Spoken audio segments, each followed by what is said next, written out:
Você está esperançoso para este ano de 2025? Eu creio que está. Porque você é inteligente. Toda pessoa inteligente, ela é esperançosa. Porque o alimento da inteligência é a esperança. Vocês não sabiam? Se vocês começarem a notar vocês mesmos, começar a um processo de autoobservação, vocês vão perceber que cada vez que vocês estão esperançosos, vocês resolvem melhor os problemas. Todo tipo de problema. Problema da vida, problema acadêmico, problema escolar. Quando você está você está esperançoso, todos os seus neurônios estão funcionando, né? É uma coisa incrível isso, né? A esperança, ela é uma espécie de motor da inteligência. Pode reparar que pessoas desesperançadas ou que pregam a desesperança têm uma dificuldade enorme de entender o que lê, de resolver problemas. Vocês já perceberam? Olhem na televisão, no mundo, né? Olhem na mídia.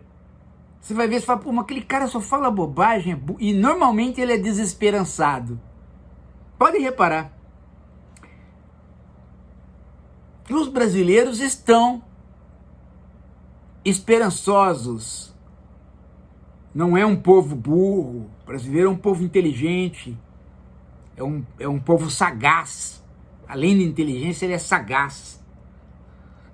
E né, tem uma série de conquistas que a gente tem no Brasil, que a gente vê outros povos com mais dificuldade de realizar. Você vê povos em guerras contínuas que não tem solução. Você vê situações econômicas e políticas que não tem saída em vários lugares, não é? E quando você olha o Brasil, você vê que a hora que a gente chega em situações de impasse, a gente tem certas saídas que a gente nem esperava, um povo inteligente. Eu aprendi muito vivendo no exterior e trabalhando para entender que a gente era um povo inteligente. Outro dia me disseram assim, o Brasil não tem, como nos Estados Unidos, uma filosofia própria. Os americanos produziram o pragmatismo americano, né?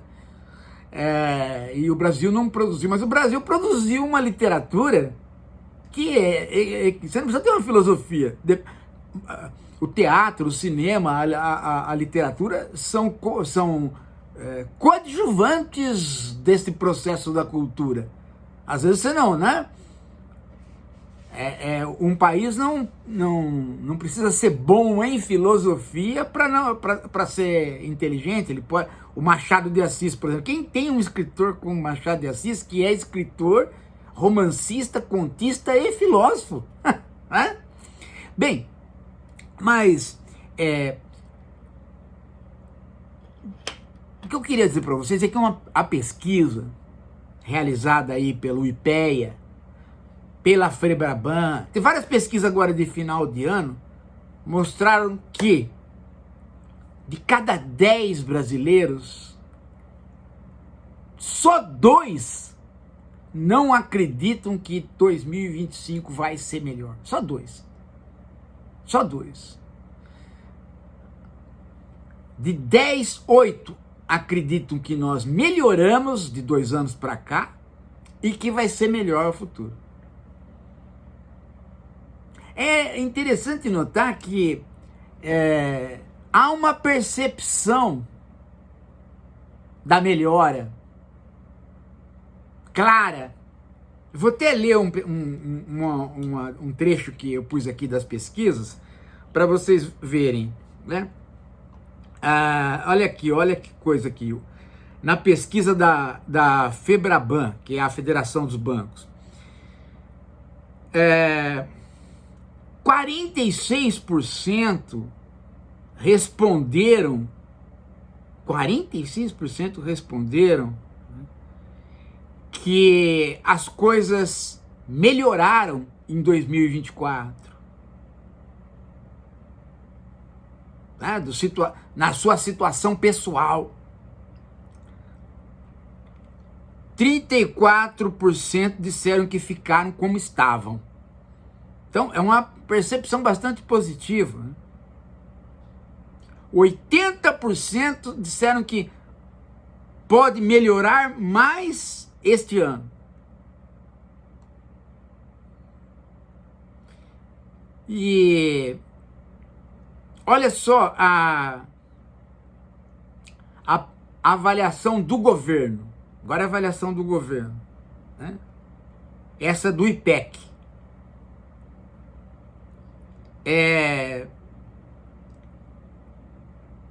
Lula, né? Não Lula, a pessoa Lula, o presidente Lula, o governo Lula. 47% aprovam o governo. 47% aprovam. Acho que é bom. 46% não o consideram bom. Então aquela divisão da eleição permanece. E a confiança no presidente, ela está mais ou menos no mesmo pé.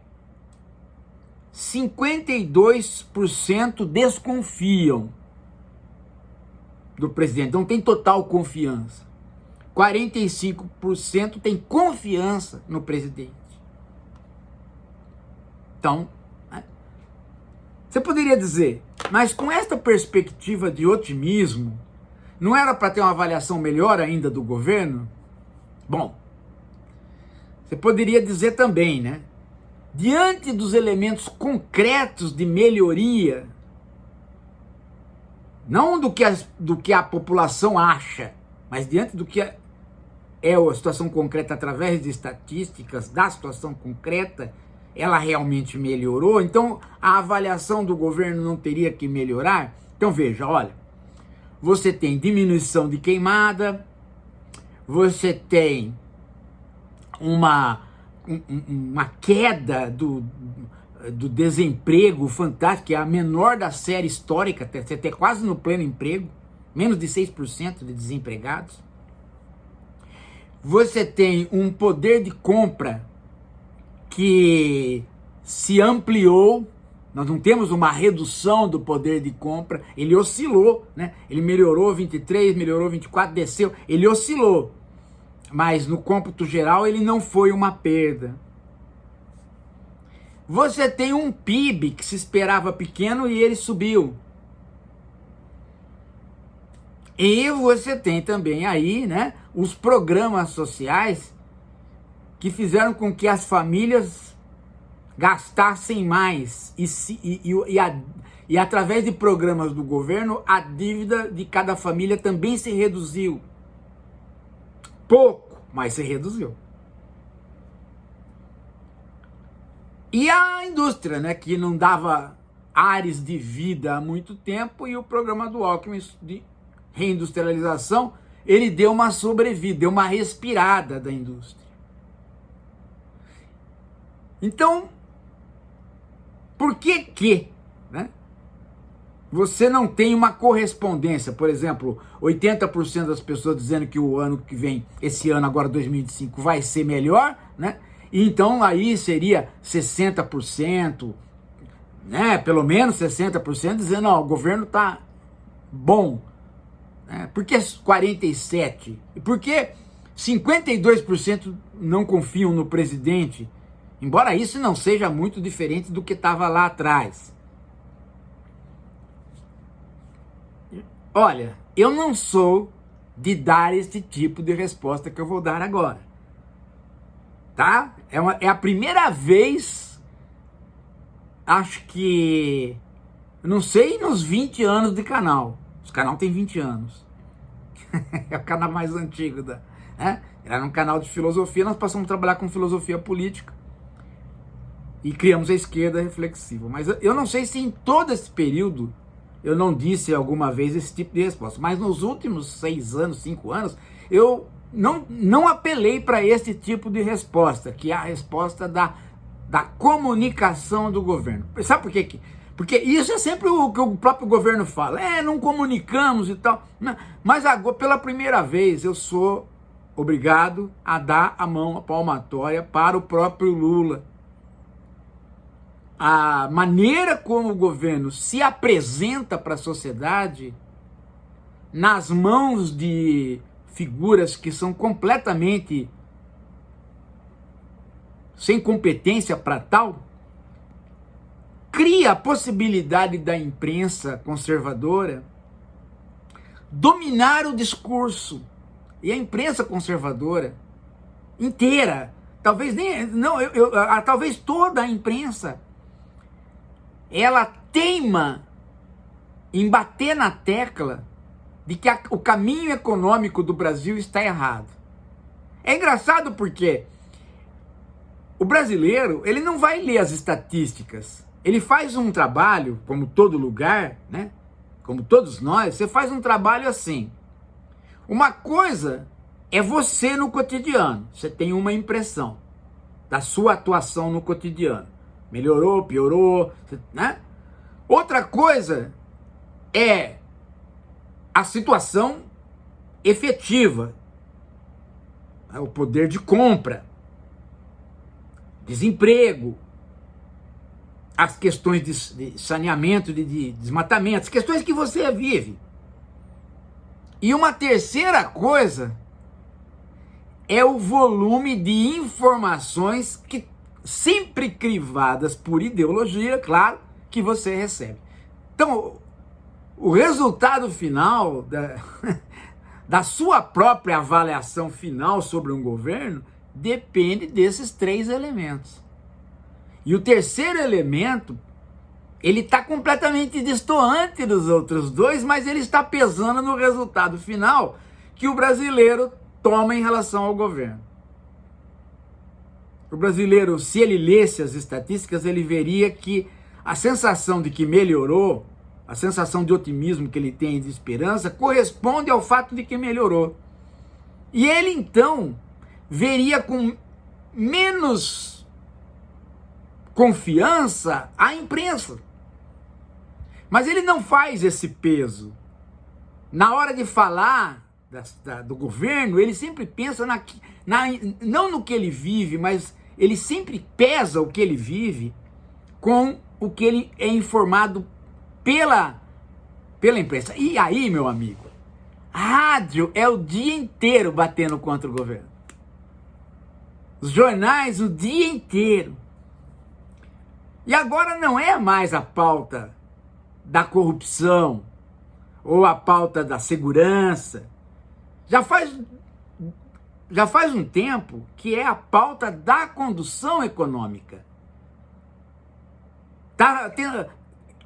A imprensa quer conquistar, ela quer capturar a alma do brasileiro, no sentido de que o que ela fala de economia que é o científico, o correto, o governo, o Lula, o Haddad, os intelectuais, não sabem nada. Então você vê garotos que nem barba tem falando grosso sobre economia. E você não vê nenhuma entrevista dos grandes economistas falando. Então a ideia é, o Lula está gastando muito. Se o Lula gasta muito, aumenta a desconfiança dos investidores, que não são investidores, são aplicadores. Eles não investem, eles não compram ações para melhorar as indústrias, eles compram ações para vender, são os aplicadores.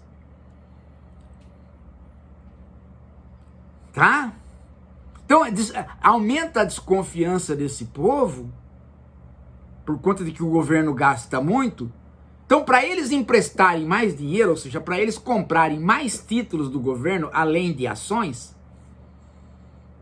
eles precisam que o governo dê mais garantia. Em outras palavras, que o governo dê mais apetite neles. Ó, vocês estão gastando muito, vocês não vão ter dinheiro para pagar a dívida conosco. Então, para a gente continuar comprando títulos, mas não é comprando títulos que eles querem. Para a gente continuar comprando títulos, nós queremos juros mais altos, nós queremos que você pague mais para nós. Mas não é comprando título. O que eles querem é juros mais altos para você pagar os juros que você já está pagando, os títulos que você já está pagando. Eles querem enrolar a dívida. Então o serviço da dívida custa caro. E eles ameaçam que não, olha, nós estamos desconfiados, você está gastando muito. Aí, vai continuar gastando? Então nós não vamos mais financiar você. Nós não vamos mais comprar títulos da dívida e não vamos mais dar crédito para você e não vamos mais confiar no governo. Quer saber de uma coisa? A gente vai para outro ativo econômico, outro ativo de mercado, o dólar. Mentira! Não é uma decisão por conta do governo estar gastando muito, é uma decisão por conta de que o dólar se valorizou no mundo todo. Então eles iriam para o dólar de qualquer maneira. É isso que a imprensa não quer falar. É isso que está sendo omitido. A ideia de que a economia americana vai parar de olhar para os pobres e vai cuidar de desenvolver tecnologia de ponta e vai jogar dinheiro público na mão dos ricos, isso torna, né, a indústria americana uma indústria mais multinacional, mais plurinacional, mais transnacional do que ela já é. Então todo mundo vai para o dólar, porque o dólar é a moeda do Tesouro Americano, mas é também a moeda universal. Então todo mundo compra o dólar para guardar valor. Eu tendo o dólar, eu troco a hora que eu quiser. Porque o país do dólar, que fabrica o dólar, está fazendo a sua indústria crescer por uma promessa que não se realizou ainda do governo Trump. Então o dólar vai subir, vai continuar subindo, e as pessoas estão indo para o dólar independentemente de qual política brasileira. Mas, na hora de contar a história, se conta que aqui no Brasil o dólar está subindo muito mais do que em qualquer outro lugar, porque aqui tem esse fator da dívida brasileira. Mentira! Mentira! Pura ideologia. E é tão batido isso, que isso vai se associando a outros elementos, né? Faz tempo que o Lula gasta demais. Só que se vocês forem ver o governo 1 e 2 do Lula, ele não tem gastos. Ele é um governo que cumpriu com os orçamentos e fez uma reserva em dólar tão grande que permite agora o Brasil, quando o dólar sobe, o Brasil entrar no mercado com dólar para baixar.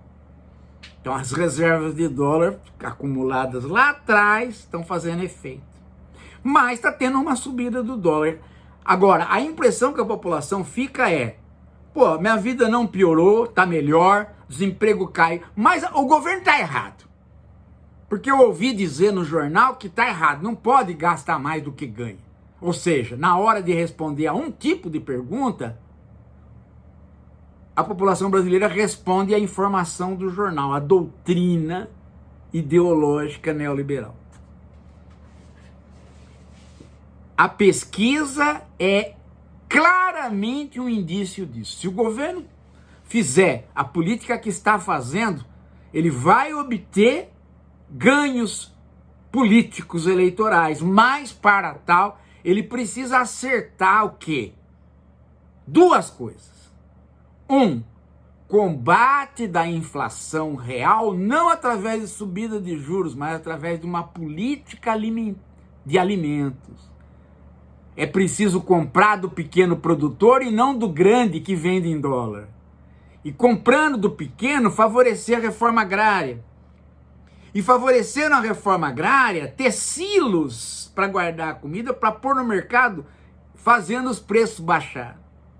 Essa política triangular agrária precisa ser cuidada pelo governo. A outra é a política de comunicação. Não pode ficar na mão do imbecil como Paulo Pimenta. E também não pode contratar um marqueteiro para ele resolver a situação. É uma tarefa do governo. Cada ministro tem que vender o seu peixe, mostrando que está tendo ganhos. E parar de achar que o Lula tem que fazer isso sozinho. Se fizer isso, a ideia de que o Brasil vai bem se casa com a ideia de que o governo vai bem.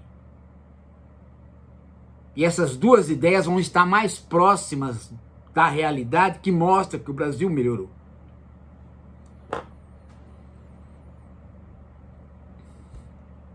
Estou dando todas as dicas necessárias para o futuro presidente do PT pegar. E quem está falando não é um garoto.